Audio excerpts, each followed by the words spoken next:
Meiji que cierre la exposición y después, si gustan, podemos pasar a una ronda de preguntas y comentarios. Buenos días o buenas tardes, yo creo. Yo vengo también de la región de Tula. Yo sí oí ahí que la participación ciudadana es la más importante en estos momentos. Yo quiero decirles que hace 5 años inicié en una asociación para salvar los árboles que vienen, se están muriendo en toda la República con una plaga que se llama pasio, clavel del aire. Entonces pero yo veía que la participación ciudadana es nula, no nos importa nada. Y yo, ¿saben por qué lo hago? Porque tengo nietos. Y yo creo que todos tenemos nietos, tenemos descendientes y que tenemos que dejarles un mundo mejor. Entonces yo empecé, y al ver el ecocidio que hubo en el río Tula, me uní también a ellos. El agua es lo que vamos a padecer. Sin agua nos vamos a morir. Sin los árboles nos vamos a morir, porque los árboles nos dan el oxígeno, lo principal que debe de tener el ser humano. Y además, en Tula somos declarados, en 2005 fuimos declarados la zona más contaminada del mundo. Y todavía sí nos están castigando por mandar las aguas negras por el río Tula. Y nos están poniendo la tratadora de agua.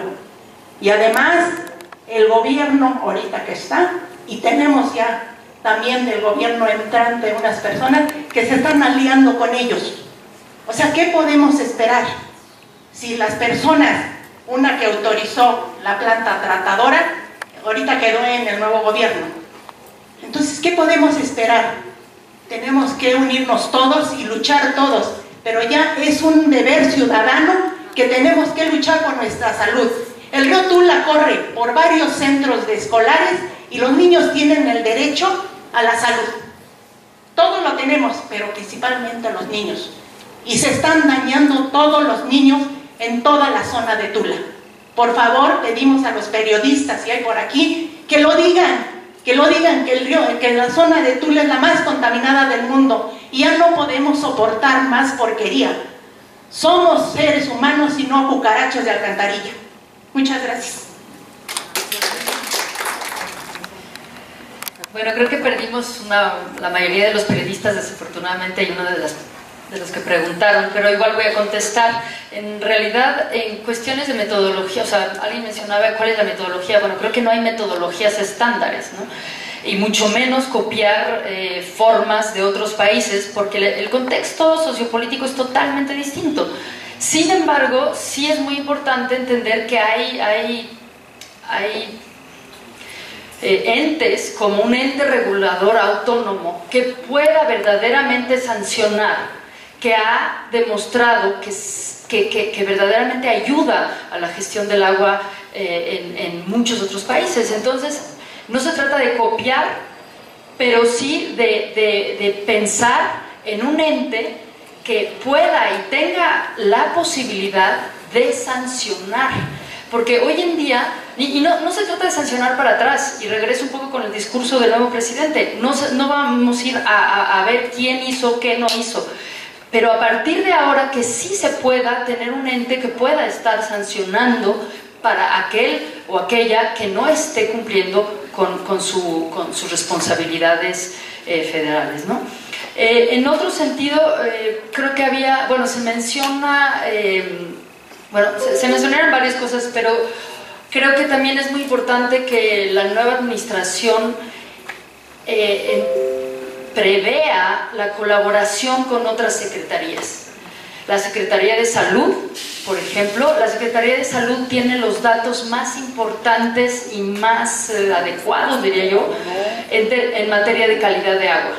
Y no los suelta, los tiene para ellos mismos. Entonces, esa información es crucial para poder pensar en una planeación, por ejemplo, en materia de agua en la Conagua. O la Secretaría de Energía que está generando soluciones o una estrategia energética que no contravenga ni ponga en peligro el cumplimiento del derecho humano al agua y saneamiento. Y en ese sentido estoy pensando muy particularmente en la contaminación que genera tecnologías como la fractura hidráulica. No se puede estar pensando en este tipo de soluciones que van a estar contaminando y poniendo en riesgo el acceso y disponibilidad de agua de calidad. Y muy brevemente en relación a la palabra saneamiento, bueno, saneamiento, de por sí en México solamente se utilizaba alcantarillado y drenaje.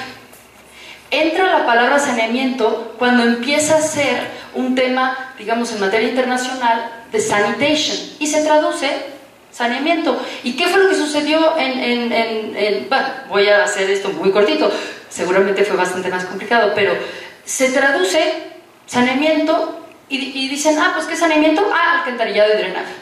No, para nada. El saneamiento es un sistema integral que recupera las aguas residuales, las traslada, las trata y las vuelve a poner a disposición cumpliendo las normas de una calidad de agua de reuso. Eso es saneamiento del agua. Ahora, es distinto derecho humano al saneamiento. Esto infiere que es el derecho que uno como persona tiene para acceder a un sistema como esos, es decir, a un baño, literalmente, que no ponga en peligro nuestra integridad física ni el entorno.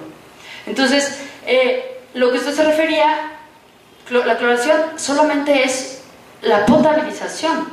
O sea, una vez que el agua está saneada y se pone a disponibilidad esa agua para reuso, todavía no tiene la calidad para un uso humano, y mucho menos, o sea, para beber. Entonces, esa es otra etapa, ese es otro momento. Posiblemente, y no conozco lo que le cobran, pero muy posiblemente es simplemente la potabilización, quiero decir, sí, la potabilización, que esta puede ser por cloración, por ósmosis inversa, o sea, hay muchas tecnologías para dar el agua en calidad para poderla beber, ¿no? Entonces, poderla tener en casa. El concepto es saneamiento.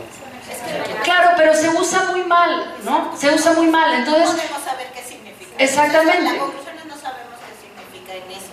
Tendría que el municipio Por eso usted me lo está diciendo de una manera técnica. O sea, lo que necesitamos es que el concepto de saneamiento se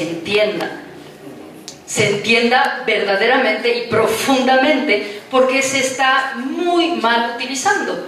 Entonces, para empezar a comunicar esta información y que todos como ciudadanos sepamos de qué se trata, ¿no? Y a partir de ahí empezar a exigir cuentas en relación a lo que supuestamente están cobrando, ¿no? Esa es otra.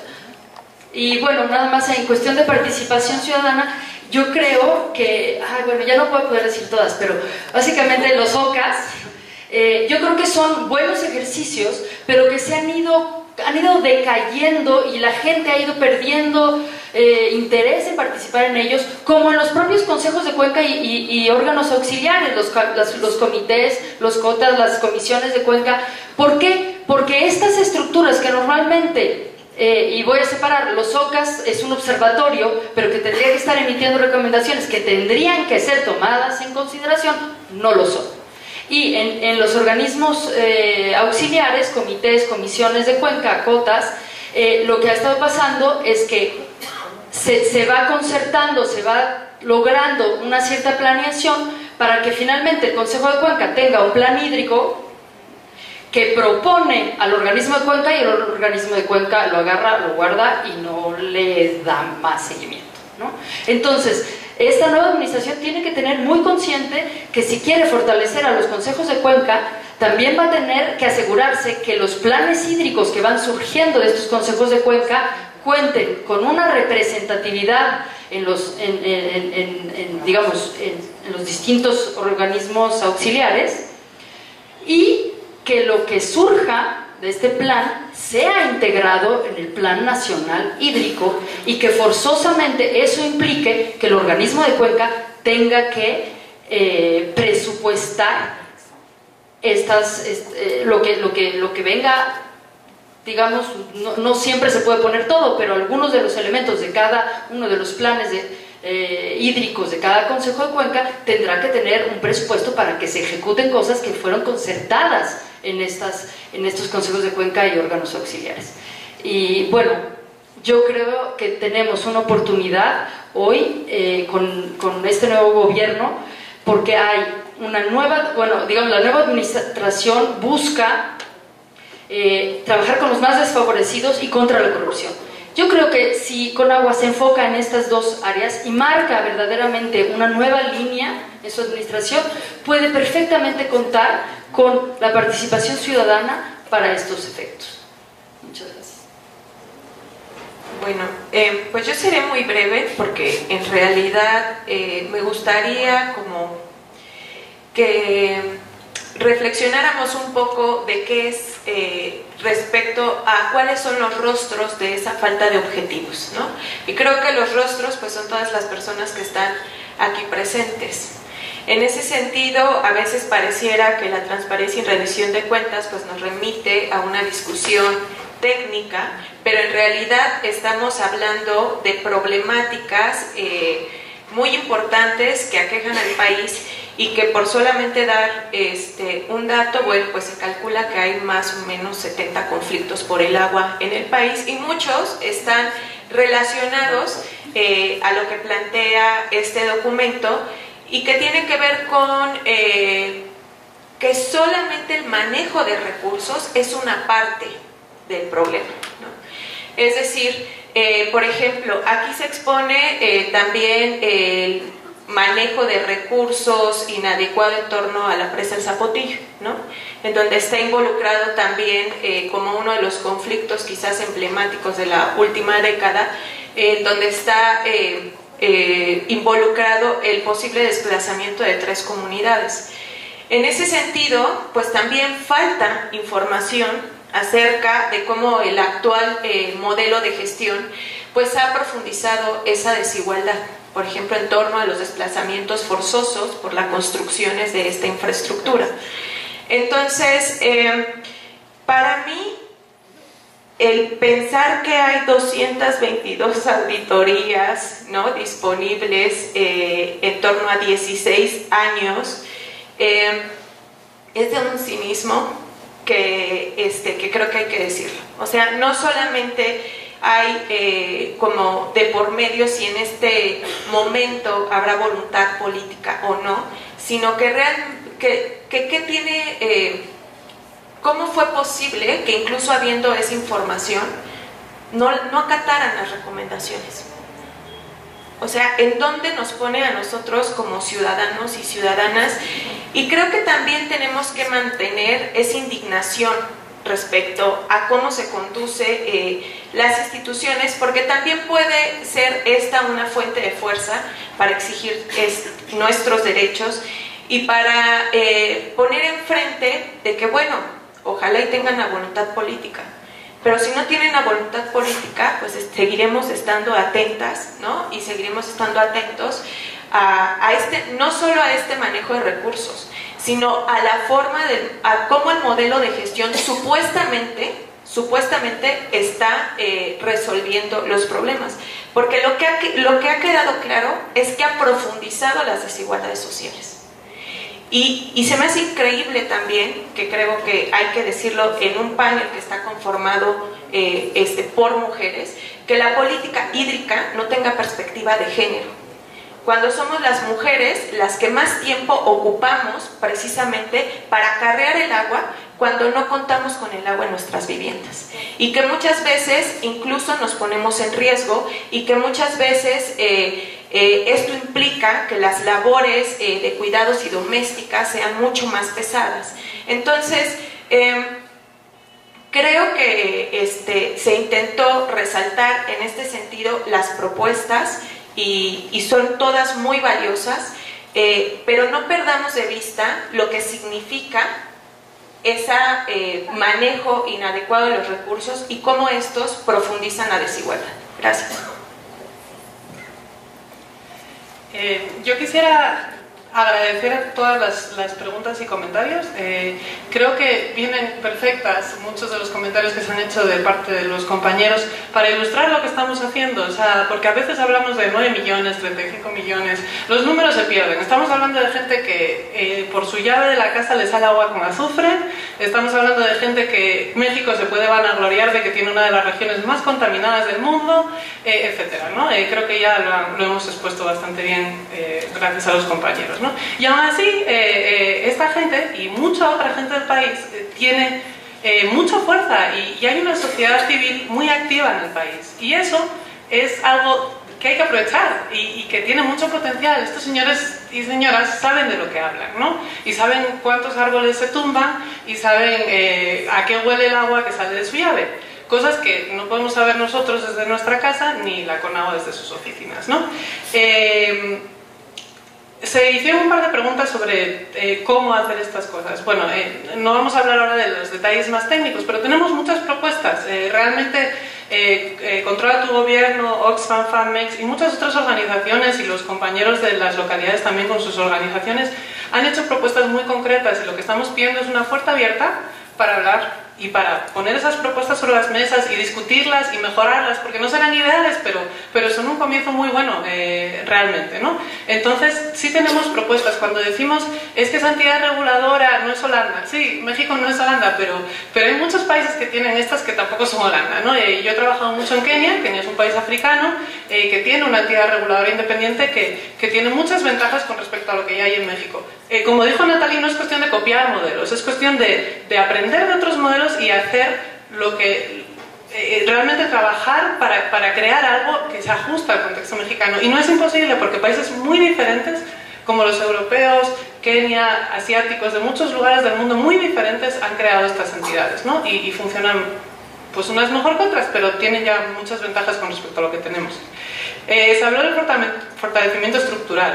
Por supuesto, es necesario, pero para eso hace falta un diagnóstico. Cuando les leo literalmente las irregularidades que no han sido aclaradas, pero han sido cerradas, eso es cerrar la puerta a una sanción que quizás era necesaria o a una reestructuración de algún tornillito de la CONAGUA o del ente que sea, que no estaba funcionando bien. Si se cierra sin esclarecer, pues perdemos esa oportunidad, ¿no? Entonces ese fortalecimiento estructural, institucional, es necesario y creo que con análisis como los que han hecho las compañeras de traducir, porque al final es digerir y traducir unos documentos muy técnicos, podemos sacar muy concretas recomendaciones para mejorar poquito a poco, ¿no?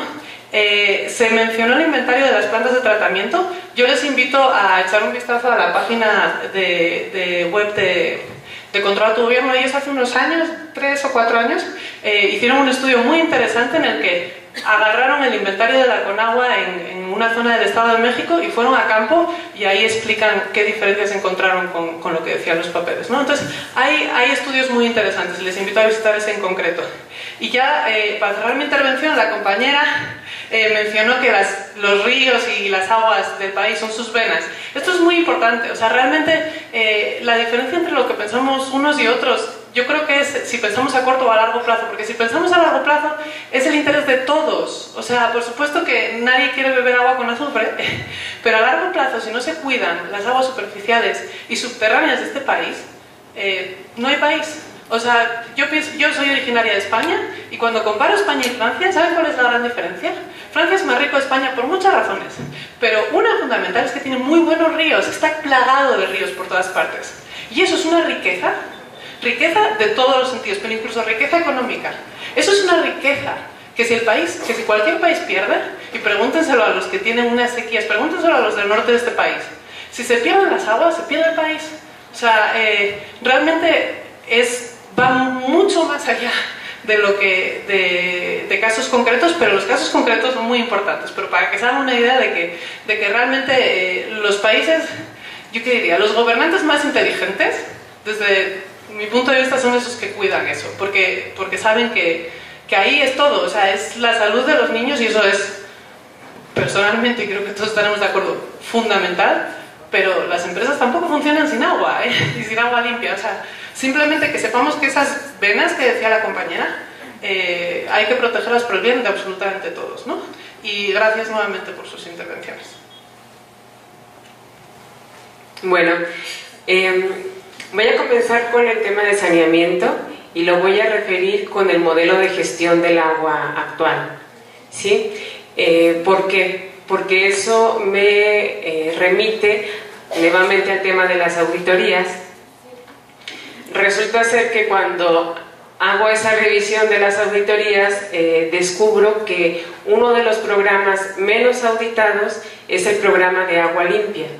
Este programa en ese periodo solamente se ha auditado en 3 ocasiones, en el 2006, 2009, 2013. Y la misma Conagua crea este programa en el 91 y es el único programa de su rubro. ¿Por qué? Porque es el que se enfoca a desinfectar agua potable, ¿no? Pero resulta que cuando la Auditoría Superior de la Federación hace los informes sobre este programa, sobre el PAL, no le da la importancia que tiene el programa. ¿Por qué? Porque en 2 de estas auditorías lo que realiza son auditorías grupales. O sea, quiere decir que además de auditar al PAL, al programa de agua limpia, audita, por ejemplo, a la PASU o al PROSAPIS. Entonces, lo que está resultando de ese tipo de ejercicio, de análisis, es que el alcance de los resultados que brinda, pues es muy corto, ¿sí? O sea, realmente no le da la importancia. Cuando les menciono, es el único programa, era el único programa enfocado a esta parte de desinfectar el agua, ¿no?, para uso potable.